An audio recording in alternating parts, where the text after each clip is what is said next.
Con không được quậy, không được đụng vô, nghe không Quy? Quy, ba nói nghe không? Con quay vào đây nè, quay quạt ở đây nè, ba cắt quạt liền á, nghe không? Không thôi đang quạt cho em xin mượn cho Win mát kìa.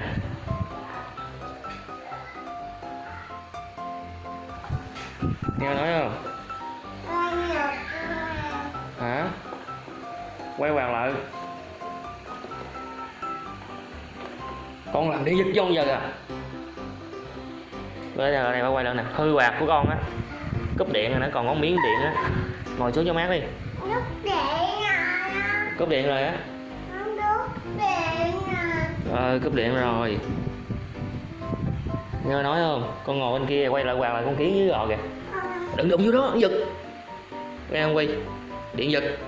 Ba quýnh liền á. Con lấy đồ lẻ con lao cái quạt nó sạch bụi kìa. Con lấy đồ dẻ con lao sạch bụi kìa. Con ngồi xích đẳng đây.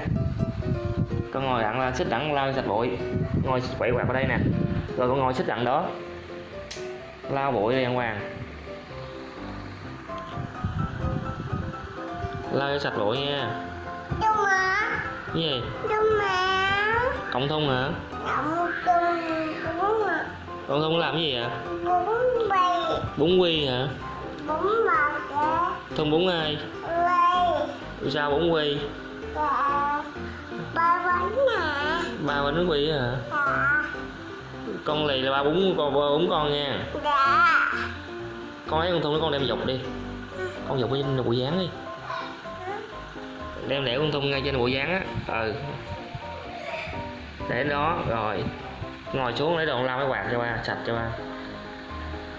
Lau hai bên không nữa.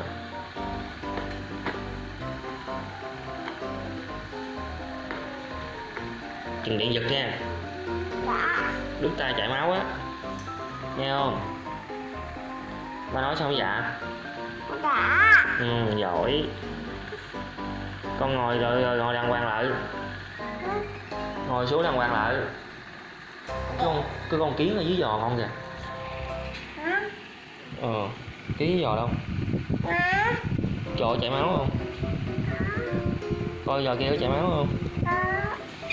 Có hả? Coi giò kia chảy máu không? Sao vậy? Con không được đụng vô nghe đó nha, đụng vô điện giật con nha.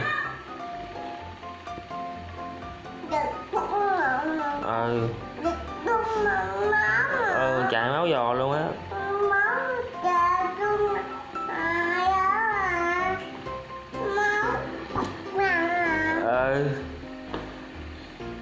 Mát không? Ba lấy quạt cho em xin mượn nha, từ cúp điện rồi nha. Đây cho em xin mượn quạt em xin ngủ nha. Giỏi quá à.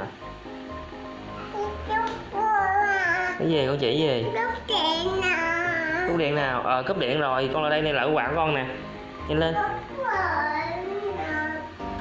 Con đừng phá, ba quýnh ngang Quy. Nghe nói không? Nè. Đi ra bụi dơ. Lẹ lên. Có bạc bụi không? Đi ra đấy. Ôi, ngoại quýnh này á. Ui, chết rồi. Ui, ngoại quýnh chết. Ở dẹp đi, ở dẹp. Ui, đi lẹ lên. Đi là thẳng đây mà ngoại quýnh chết. Nghe không Quy? Ngoại gì trời ơi, chết rồi. Lão quạt nè. Con sợ ngoại quýnh không? Sợ không? Hả? Tắt đi. Tắt đèn. Hao pin, hết điện. Tắt lẹ lên. Hết điện rồi đó, đừng bắt lên. Nó khóa rồi. Hello đi, chào mọi người đi. Hello đi, chào mọi người đi.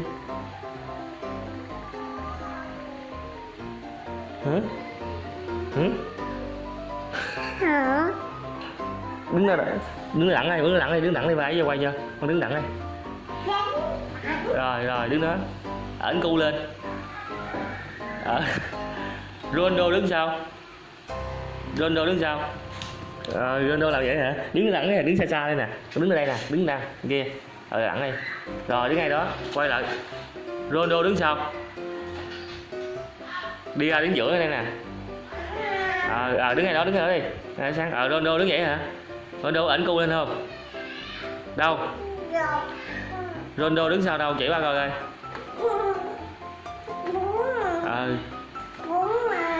Đúng nè. Có ai đâu. Con đi thẳng đi. Đứng cái kiểu Ronaldo đi, quay bạn cho con mắt nha. Nè. Rồi, đứng Ronaldo đi. Ronaldo đứng sau. Té. Rồi cái này đứng đây đàng hoàng này nè. Đứng đây đàng hoàng này cho ba. Ronaldo đứng vậy hả? Đứng ngay giữa đây nè. Xích lại, có tiếng xích lại. Đứng xích lại đây. Rồi đứng ngay đó đi. Rồi Ronaldo đứng sau. Giơ tay ra. Ronaldo đứng vậy hả? Ảnh cu lên. Cristiano Ronaldo đâu? Giơ tay ra. Đó. Em xin là có gì để cho em xin quạt, mượn quạt con xin ngủ nha. Rồi để lên cho em xin mát ha. Đó. Rồi ngủ em gái.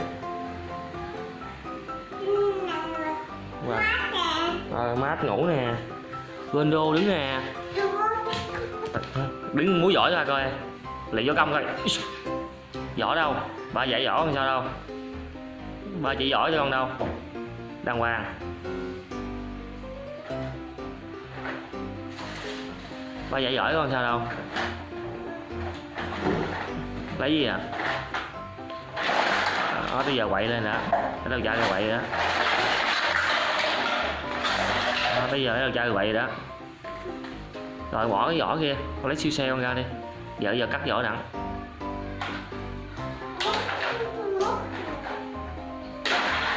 Múc bỏ vỏ đi nè. Múc bỏ vỏ, múc rồi cho bỏ vỏ.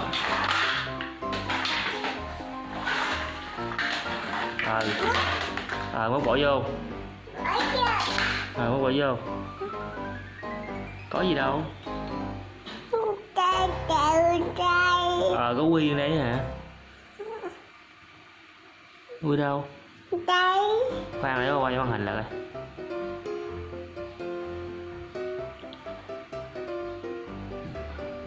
Quy đâu? Rồi bỏ cho vô giỏi cho con ơi.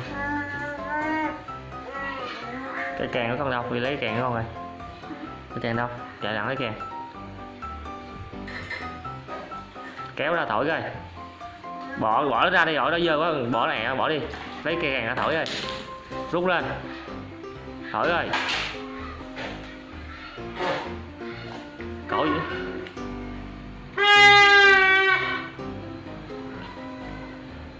Thổi kèn thôi. Gì vậy? Xe gì vậy? Xe tải đổ cát hả? Đổ cát cho ai vậy? Nhà ai vậy?